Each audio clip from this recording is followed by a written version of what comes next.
প্রতি বছরেই 15 লক্ষেরও অধিক শিক্ষার্থী এসএসসি পরীক্ষাতে অংশগ্রহণ করে। তুমি কি জানো তাদের মধ্য থেকে প্রত্যেক বছরেই 3 লাখেরও অধিক শিক্ষার্থী ফেল করে?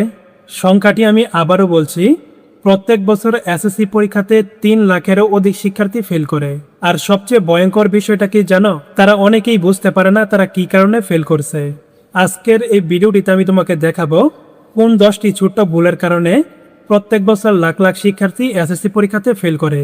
শুধুমাত্র 10টি ভুলের কথাই বলবো না, প্রত্যেকটি ভুলের সমাধান কি সেই বিষয়টা নিয়েও কিন্তু আমরা আজকের এই ভিডিওটিতে আলোচনা করব। তাই অবশ্যই ভিডিওটি না টেনে সম্পূর্ণ দেখতে থাকো, কারণ এই ভিডিওটা তোমার ফলাফল বদলে দিতে পারে। তো চলো এখন কথা না বাড়িয়ে মূল ভিডিওটি শুরু করা যাক। প্রথম ভুল হচ্ছে সাজেশন নির্ভর পড়া। অধিকাংশ শিক্ষার্থীরাই কিন্তু এই ভুলটি করে থাকে।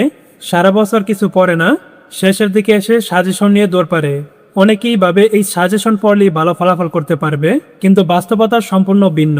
বোর্ড পরীক্ষায় কখনোই পুরোপুরি সাজেশন থেকে প্রশ্ন আসে না, প্রশ্নগুলো ঘুরিয়ে দেয় বা নতুন করে প্রশ্ন তৈরি করে। কোনো সময় বোর্ড পরীক্ষায় কিন্তু সাজেশন থেকে হুবহু প্রশ্ন তুলে ধরে না।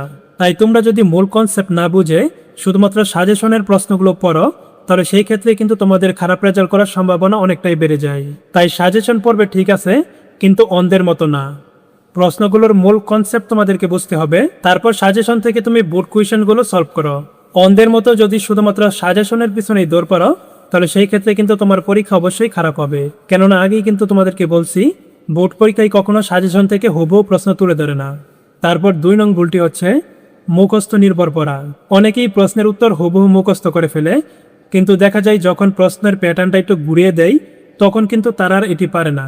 কিন্তু সে যদি মূল কনসেপ্টটি বুঝে পড়তো, তাহলে কিন্তু অবশ্যই সে পরীক্ষায় উত্তর করতে পারতো। না বুঝে মুখস্থ করলে ওই পড়াটা ভুলে যাবে, এটাই স্বাভাবিক। তাই যে প্রশ্নটি পড়বে সেটি অবশ্যই বুঝে পড়বে। 3 নং ভুলটি হচ্ছে রিভিশন না করা। অনেকে আছে পরীক্ষা শেষ করে সাথে সাথেই বের হয়ে যায়, খাতায় কি লিখলো না লিখলো সেটি কিন্তু চেক করে না। এই কারণে কিন্তু অনেক শিক্ষার্থীর ফলাফল খারাপ হয়। কেননা দ্রুত লেখার সময় দেখা যায় পরীক্ষায় অনেক সময় অনেক ভুল করে ফেলে। ওইগুলো যদি পরবর্তীতে চেক করে বা রিভিশন দেয়, তখন কিন্তু দেখা যায় ওগুলো সলভ হয়ে আসে। কিন্তু অনেকে আছে পরীক্ষা শেষ করার পর খাতায় কি লিখছে বা কোনো প্রকার ভুল হয়েছে কিনা সেগুলো কিন্তু তারা আর পরবর্তীতে চেক করে না। আর এই কারণে কিন্তু দেখা যায় অনেক শিক্ষার্থীর ফলাফল খারাপ আসে। যদি পরীক্ষা শেষে কিছুটা সময় 5 বা 10 মিনিট যদি খাতাটা আবার পুনরায় চেক করে, তাহলে কিন্তু তার খাতায় যতগুলো ভুল আছে সবগুলো কিন্তু তার চোখে পড়বে এবং সেগুলো কিন্তু সে সঠিক করে নিতে পারবে। তাড়াহুড়ো করে লিখতে গিয়ে ভুল হওয়াটাই স্বাভাবিক, কিন্তু পরবর্তীতে খাতা আবার রিভিশন করলে কিন্তু সেটি আবার সংশোধন করে নেওয়া সম্ভব। তারপর 4 নং ভুলটি হচ্ছে রাইটিং প্র্যাকটিস না করা।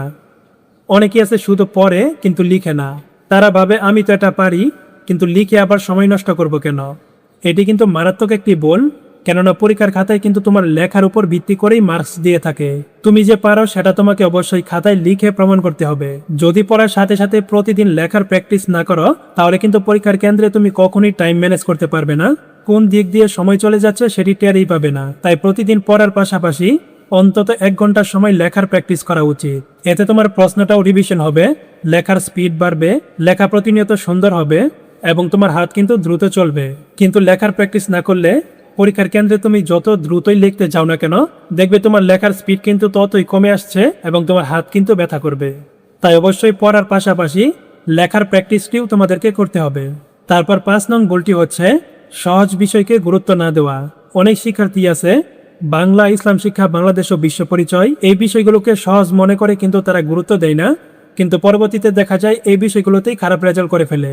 এই বিষয়গুলো সহজ মনে হলেও বাস্তবে এগুলোতে A+ পাওয়া বা ভালো মার্কস পাওয়া কিন্তু খুবই কষ্টের। গণিতে কিন্তু একটি অঙ্ক হলেই তোমাকে সম্পূর্ণ মার্কস দিতে শিক্ষক বাধ্য, কিন্তু বাংলা, বাংলাদেশ ও বিশ্ব পরিচয়, ইসলাম ও নৈতিক শিক্ষার ক্ষেত্রে কিন্তু তোমরা যত ভালো করেই লিখো না কেন, একটি সৃজনশীলে কখনোই 10 মার্কস থেকে তোমাকে 10ই দিবে না। আর এই বিষয়গুলোর এমসিকিউ মনে হবে অনেক সহজ, কিন্তু প্রকৃত সত্য হচ্ছে এই বিষয়গুলোর এমসিকিউগুলো কিন্তু খুবই কনফিউজিং হয়ে থাকে। মনে হয় এর উত্তর সঠিক হবে, আবার মনে হয় বির উত্তর সঠিক হবে, অনেক কনফিউজিং কিন্তু হয়ে থাকে। তাই এই বিষয়গুলোকে যদি তোমরা অবহেলা করে ভালোভাবে প্র্যাকটিস না করো, তাহলে সেই ক্ষেত্রে কিন্তু তোমার রেজাল্ট খারাপ হওয়ার চান্স অনেকটাই বেড়ে যায়। তারপর 6 নং ভুলটি হচ্ছে রুটিন ছাড়া পড়া। যখন তখন যে কোনো বিষয় না পড়ে রুটিন করে পড়া উচিত এবং রুটিনে কম করে হলেও সবগুলো বিষয়কে প্রাধান্য দেওয়া উচিত। কেননা পরীক্ষায় যদি ভালো ফলাফল অর্জন করতে চাও, তাহলে কিন্তু তোমাদেরকে অবশ্যই সবগুলো বিষয় আগে পাশ করতে হবে। কোনো বিষয়ে যদি তোমরা ফেল করে ফেলো, তাহলে তুমি বাকি সবগুলোতে যদি A+ পেয়ে থাকো, তোমার ফলাফল কিন্তু ফেলই আসবে। তাই অবশ্যই সকল বিষয়কেই প্রাধান্য দেওয়া উচিত। তারপর 7 নং ভুলটি হচ্ছে ওভার কনফিডেন্স। অনেকেই একবার রিভিশন বা একটি প্রশ্ন একবার পরেই বলে পারবো। ওভার কনফিডেন্স না হয়ে নিজেকে যাচাই করো, বেশি বেশি মডেল টেস্ট পরীক্ষা দাও। বড় প্রশ্নগুলো না হোক, এমসিকিউ বা ক প্রশ্নগুলো তোমার পরিবারের সদস্যদেরকে বলো তোমাকে এই প্রশ্নগুলো জিজ্ঞেস করতে এবং তুমি তাদেরকে উত্তর করবে। এভাবে তুমি তোমার আসল অবস্থান বুঝতে পারবে। তাই ওভার কনফিডেন্স না হয়ে বিভিন্ন পরীক্ষার মাধ্যমে নিজেকে যাচাই করো। তারপর 8 নং ভুলটি হচ্ছে অনেকেই পরীক্ষার কেন্দ্রে টাইম ম্যানেজ করতে পারে না। অনেকের ক্ষেত্রেই দেখা যায় পরীক্ষায় সময়ের অভাবে কিন্তু পারা প্রশ্নের উত্তরও দিতে পারে না। এর সলিউশন কিন্তু আগেই বলছি, অনেকেই কিন্তু লিখে প্র্যাকটিস করে না। আর এই কারণে কিন্তু দেখা যায় তাদের হাতের লেখা অনেক স্লো থাকে এবং লিখে প্র্যাকটিস না করার কারণে কিন্তু একটি প্রশ্ন লিখতে কতক্ষণ সময় লাগবে বা তাদের কতক্ষণ সময় লাগে সেই বিষয়ে কিন্তু তাদের কোনো ধারণা থাকে না। তাই পরীক্ষার কেন্দ্রে এসে যখন সে লেখা শুরু করে তখন কিন্তু সে কখনোই 60টি সৃজনশীল প্রশ্নের উত্তর দিতে পারে না। আর পরীক্ষায় যদি তুমি সবগুলো প্রশ্নের উত্তর দিতে না পারো তাহলে তোমার ফলাফল খারাপ আসবে, এটি স্বাভাবিক। তাই পড়ার প্র্যাকটিসের পাশাপাশি অবশ্যই তোমাদেরকে লেখার প্র্যাকটিসটিও করতে হবে। তারপর 9 নং ভুলটি হচ্ছে অনেকেই পরীক্ষার প্রশ্ন দেখেই ভয় পেয়ে যায়। অনেকেই আছে এক্সাম হলে বড় বড় প্রশ্ন দেখে ভয় পেয়ে যায়। প্রশ্ন দেখে ভয় পেয়ে গেলে তোমার ব্রেন অটোমেটিক সবকিছু বলতে শুরু করবে। প্রশ্ন দেখে ভয় না পেয়ে তুমি প্রথমেই দেখো কোন প্রশ্নটি সহজ এবং তুমি সবচেয়ে ভালো পারো, ওই প্রশ্ন দিয়েই তুমি উত্তর করা শুরু করো। এমন নয় যে তোমাকে 1 নং প্রশ্ন দিয়ে উত্তর শুরু করতে হবে।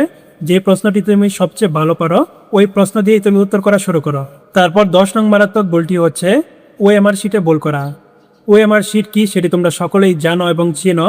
ওএমআর শিটে তোমার রোল, রেজিস্ট্রেশন নং, বিষয় কোড এই সকল তথ্যগুলো কিন্তু উপরে লিখতে হবে এবং তারপর কিন্তু ওই বৃত্তগুলো সঠিকভাবে ভরাট করতে হবে।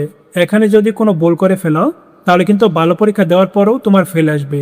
যদি ওএমআর শিটে কোনো কারণে কোনো ভুল হয়ে যায় তাহলে সেটি অবশ্যই তোমার কক্ষ পর্যবেক্ষককে জানাবে। তারা কিন্তু একটি খাতায় এটি নোট করে নেবে, তাহলে কিন্তু আর তোমাদের কোনো সমস্যা হবে না। কিন্তু ভুল করার পর যদি তোমরা কক্ষ পর্যবেক্ষককে বিষয়টি না জানাও তাহলে কিন্তু তুমি যত ভালোই পরীক্ষা দেও না কেন তোমার কিন্তু ফেল চলে আসবে। আর এমসিকিউ ওএমআর শিটে যদি তোমরা সেট কোড লিখতে ভুল করো বা পূরণ করতে ভুল করো তাহলে কিন্তু তুমি নিশ্চিতভাবে ফেল করে যাবে। এখানে যে 10টি ভুলের কথা বললাম সেগুলো কিন্তু প্রায় শিক্ষার্থীরাই করে থাকে। খুবই সাধারণ ভুলগুলো, কিন্তু সবসময় এগুলো করতে করতে এগুলো কিন্তু তোমার পরীক্ষার ফলাফলে প্রভাব বিস্তার করে। তবে ভালো খবর হলো তুমি এখন এই ভুলগুলো সম্পর্কে জানো এবং তুমি চাইলেই কিন্তু এগুলো সংশোধন করে নিতে পারো। এখন সিদ্ধান্ত সম্পূর্ণ তোমার। তুমি কি ছোট ছোট ভুলগুলো করে পরীক্ষায় খারাপ ফলাফল অর্জন করবে নাকি ভালো ফলাফল অর্জন করবে? যদি এই ভিডিওটা তোমার কাজে লাগে তাহলে অবশ্যই ভিডিওতে একটি লাইক করে দিবে এবং বন্ধুদের মাঝে শেয়ার করে দিবে যেন তারাও ভিডিওটি দেখে সচেতন হতে পারে। আজকের মতো এখানেই বিদায় নিচ্ছি। আবার দেখা হবে পরবর্তী ভিডিওতে। ততক্ষণ পর্যন্ত সকলেই ভালো থাকবে এবং সুস্থ থাকবে। আল্লাহ হাফেজ।